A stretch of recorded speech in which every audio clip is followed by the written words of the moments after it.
On our planet, there seems to be an infinite number of beautiful places one can visit, with an equal number of spectacular things to admire. It requires nothing more than a curiosity to observe what is all around you. The miracle of nature manifests in countless ways, from breathtaking vistas to the simple movements of a common heifer. The purpose of this program is to present you with the extraordinary diversity of our miraculous blue planet so that you can discover these things for yourself. Today, we will start our adventure in Svalbard, and from there, we will head off to explore the icy wasteland of the Arctic. Later in the program, we will discover the splendor of Canadian nature and two of its French-speaking regions. In Quebec, 100 kilometers inland on the most southerly fjord in the northern hemisphere, we will watch the low tides set. In Alberta, we will seek to comprehend the sheer size of the Saskatchewan River and the majestic Rocky Mountains. But we begin with the winter wonderland that awaits us. It's off to the North Pole.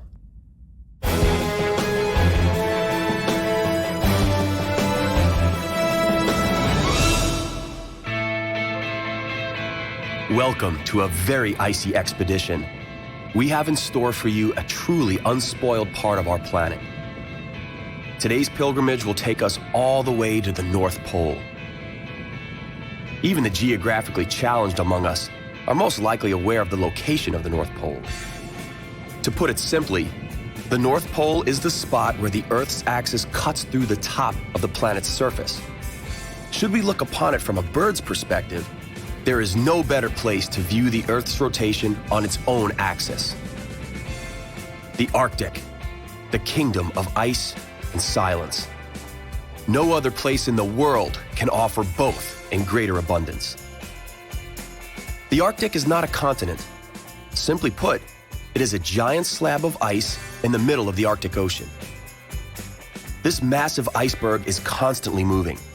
It is what causes the Earth to rotate around its axis and what creates currents in the world's coldest sea. The polar explorer, therefore, must count on this drifting, a rather peculiar phenomenon whereby even as you are standing still, you are actually traveling.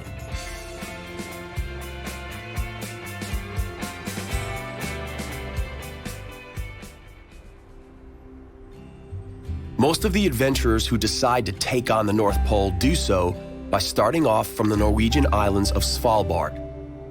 Maps devoted to the region outside the polar circle have identified all settlements where at least 2 hunters dwell. The maps even name a capital for Svalbard. Longyearbyen has some 1,200 inhabitants. This population represents the vast majority that live on all the Svalbard Islands. The town lies on the island of Spitsbergen. It was founded in 1906 by the American John Monroe Longyear, who was the representative of a coal mining company. Today, the silent and snow-covered mining yards are simply a reminder of times long since past. An altogether different sort of a silence can be found in the local church.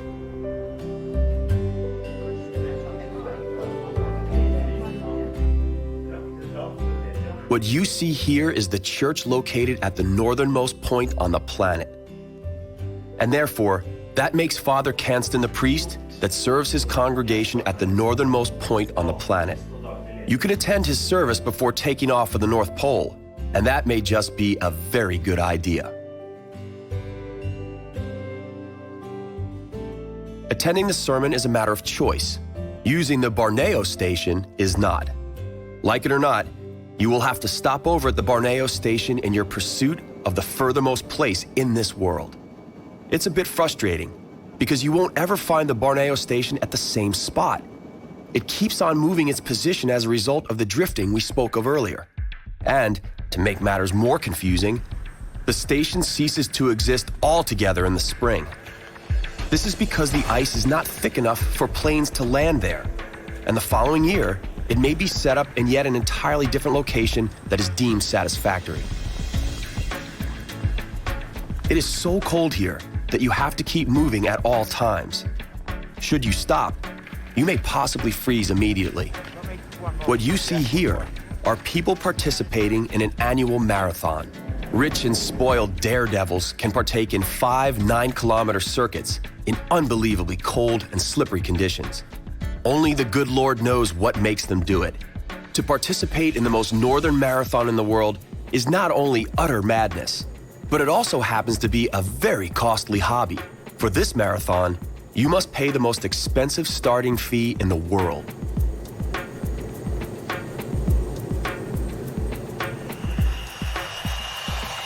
Most visitors prefer the multiple-day martyrdom of traveling over the most northern iceberg with the aim of reaching the 90-degree 0 minutes 0 seconds point called 00, the North Pole, over the course of this seemingly pointless marathon.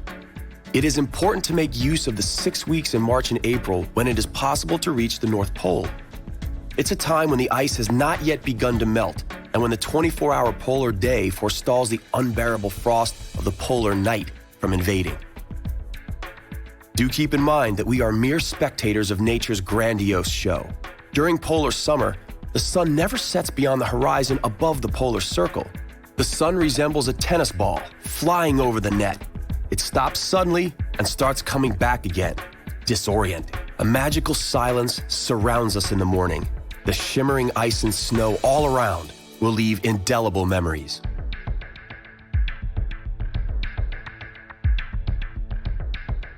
Around 200 people undergo such a pilgrimage in those 6 weeks each year. Some do it for personal satisfaction, while others are in pursuit of scientific truth. The frequent formation of ice mounds that pile several meters high create considerable obstacles as they make their trek north. The mounds are caused when the ice layers itself.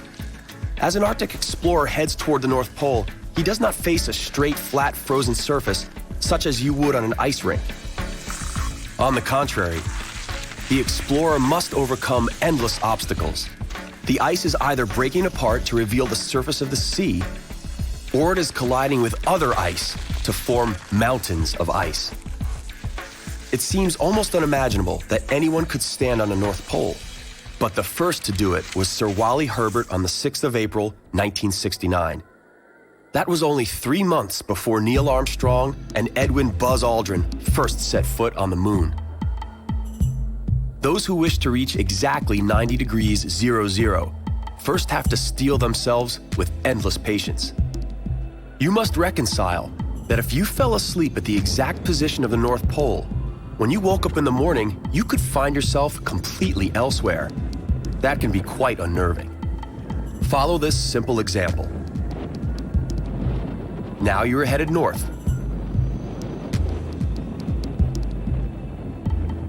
And now you are heading south. The Arctic is one of the few places left in the world that absolutely never loses its individual charm. However, the sad fact is, the Arctic is slowly diminishing in volume. Those who argue for the evidence of global warming often point to the Arctic as one of the best examples of the warming trend. The surface volume of the Arctic has shrunk by 46% in the last 20 years. And, according to some scientists, at its present rate of shrinkage, it could cease to exist in as little as 10 years. However, scientists fail to agree on the degree of the human influence on climate change. Some claim it is impossible to ascertain exactly the damage humans have inflicted, while others remain convinced that there is no doubt as to the enormity and irreversibility of the damage caused by humans. Let us hope that the climatic changes we have been experiencing over the last 50 years are temporary and are not as irreversible as some claim. It is very important that the beauty of the Arctic is able to be admired by generations to come. We must do everything to ensure the legacy of the Arctic continues.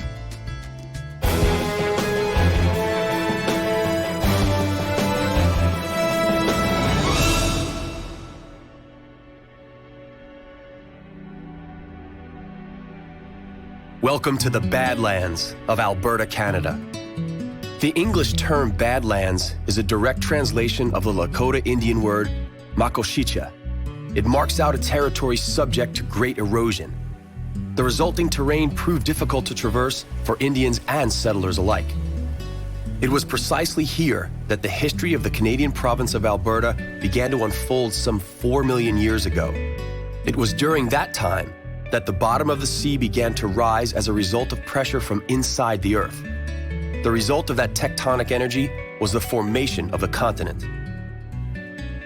The unique and peculiar sandstone rock formations locally referred to as the hoodoo provide an exact geological record that scientists from a wide variety of disciplines can rely upon. Here, one observes the individual layers of sediment deposits. Apparently, the dark bits once formed the sea bottom, while the lighter parts come from a period when dinosaurs roamed the local plains. In this area, it is not uncommon for dinosaur fossils to be discovered.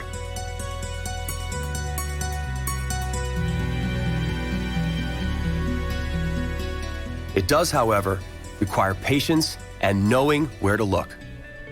The vicinity of Drumheller is renowned for such findings. Based on the attraction of the fossils, the locals established thriving businesses. It is, however, ironic that in a place known for fossil findings, one cannot purchase a fossil found locally due to the strictly enforced prevailing laws. Any fossil you purchase here will likely have come from the United States or Africa.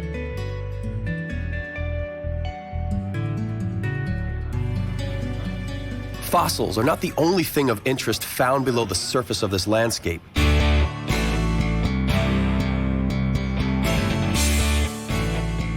Another kind of treasure, requiring a different kind of digging, also lies underground. Crude oil and natural gas reserves lie just beneath the surface of the entire province. Thousands of borehole pumps create something like a scene from an old science fiction movie. The economic prosperity resulting from the oil and gas production continuously attracts more and more people to this once desolate country. A gold rush with a twist.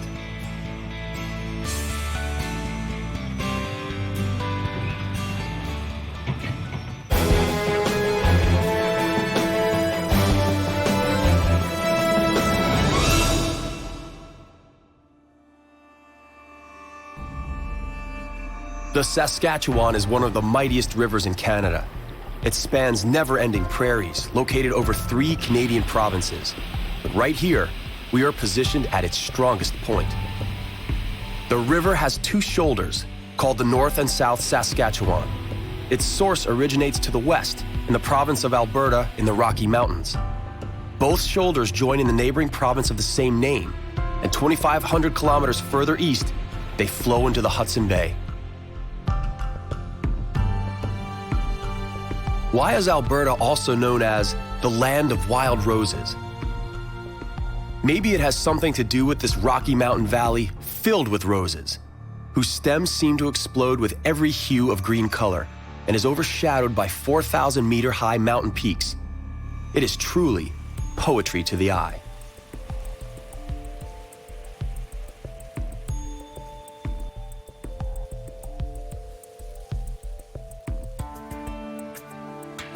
Needless to say, the local wilderness is not represented by roses alone.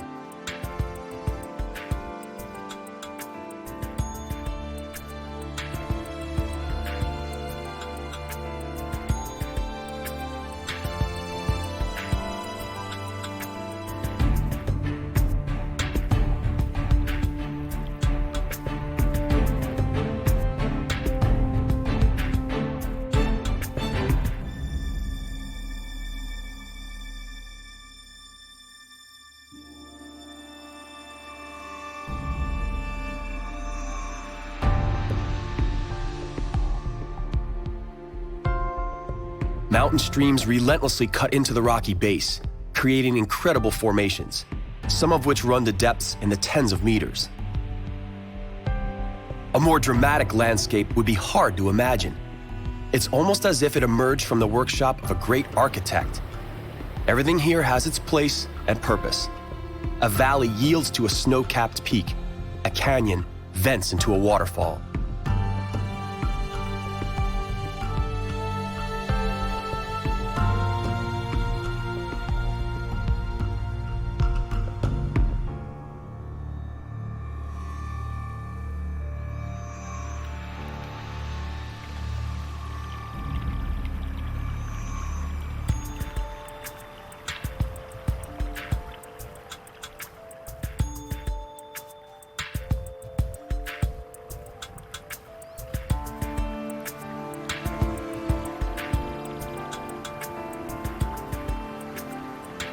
What you see right here is the Victoria Iceberg, the source of the crystal clear water that fills Lake Louise.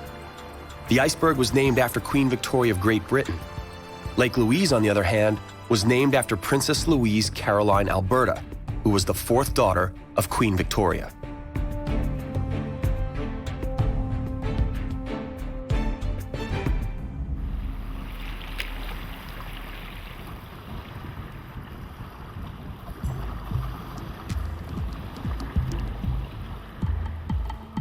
It must have been a great pleasure to look after such a stunning territory.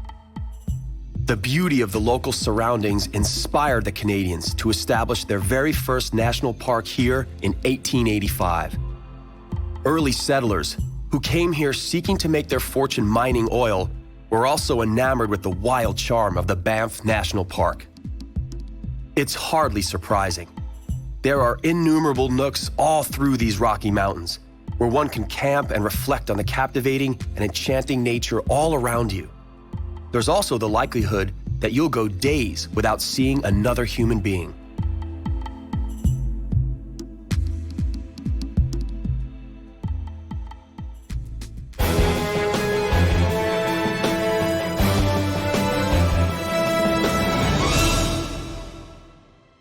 Seemingly endless prairies lie to the east of the mountains. This is the kingdom of cowboys and ranchers alike. There are straight trails stretching from one horizon to the next. It is far too easy to lose track in a countryside devoid of all landmarks. In wintertime, getting lost here can often be tragic. These magnificent animals play an important role in the history of this land. These cattle are born and raised for one particular purpose. When they have matured, they are sold at a cattle auction.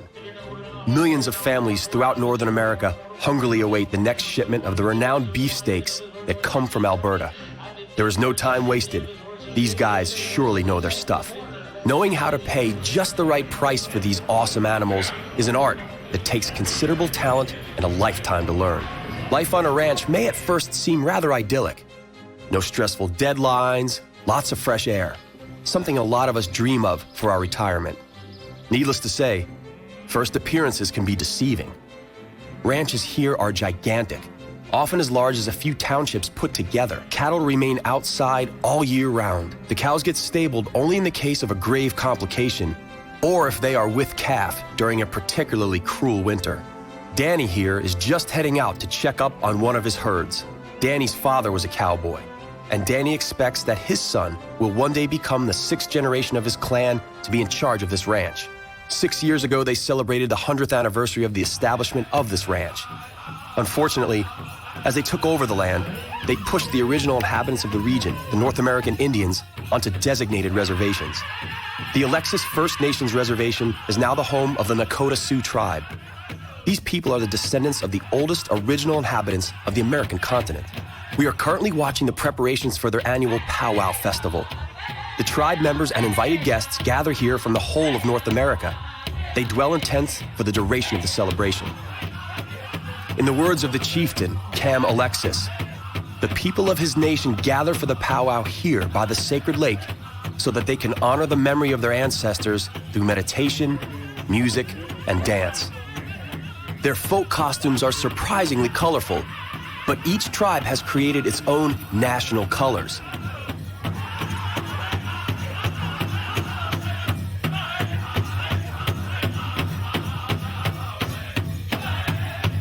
As the powwow draws to an end, the chieftains retire into the ceremonial tent where they attempt to establish contact with their ancestors.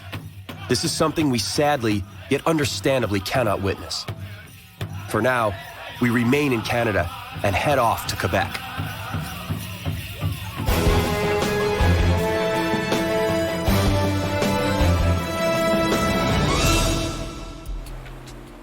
If you prefer greenery to the grayness of the big city life, then Quebec is just the place for you. The population density in this province is one of the lowest in the world. Here, Mother Nature rules.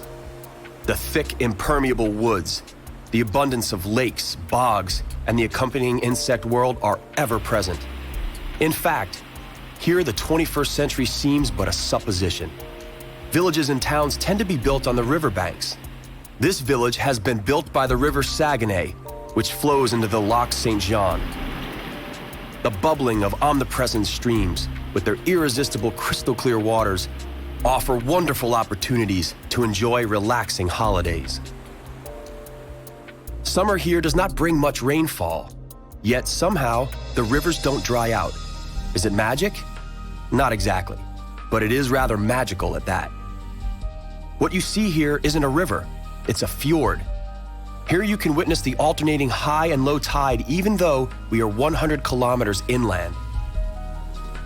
Fjord Saguenay is the southernmost fjord on the North Hemisphere. At the end of the last ice age, a glacier carved this fjord out of rock.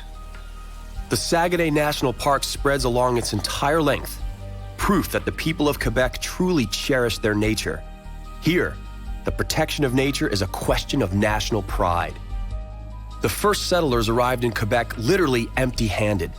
All they had in their possession were weapons and some agricultural utensils.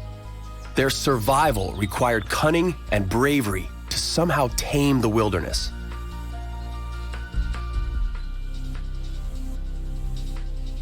The vision of a lucrative fur trade was the greatest lure for the French. And so they sailed over what they called the Great Puddle, motivated by the empty treasury of the French king. The French king at the time abolished the prohibition of wearing fur by non-nobles. This one act caused the demand for fur in France to become voracious and set the circumstances for developing the Canadian fur trade. The fur trade, however, proved profitable only until the middle of the 19th century. From that time on, it became necessary for the local settlers to look around for an alternate source of income.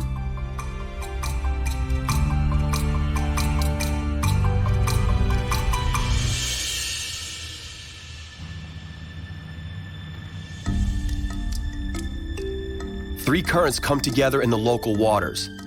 One originates from the St. Lawrence River, and another one originates from the Saguenay Fjord. The third one originates from the sea. Such a medley results in a bountiful food supply, ultimately attracting whales from far and near.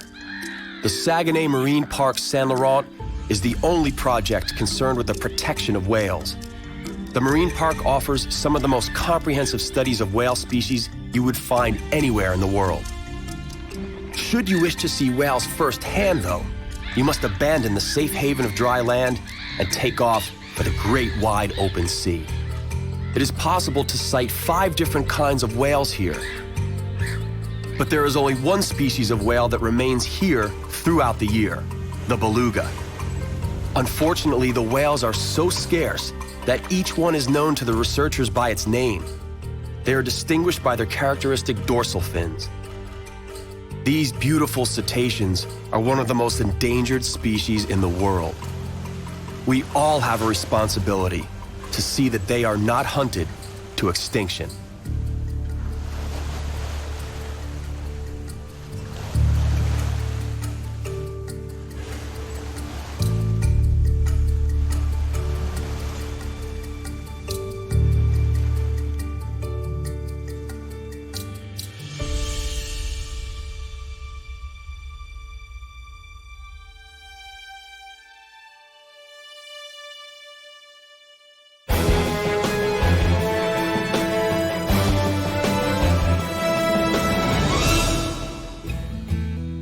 Our journey to the miraculous nooks of our planet comes to an end, for now.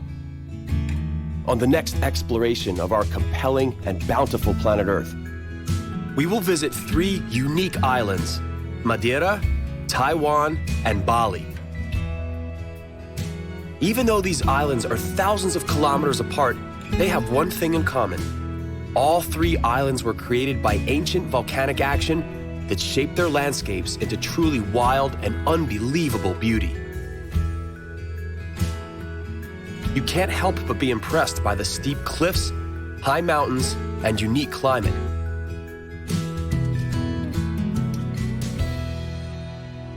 That's all right here on Miracles of Nature. We hope you'll join us.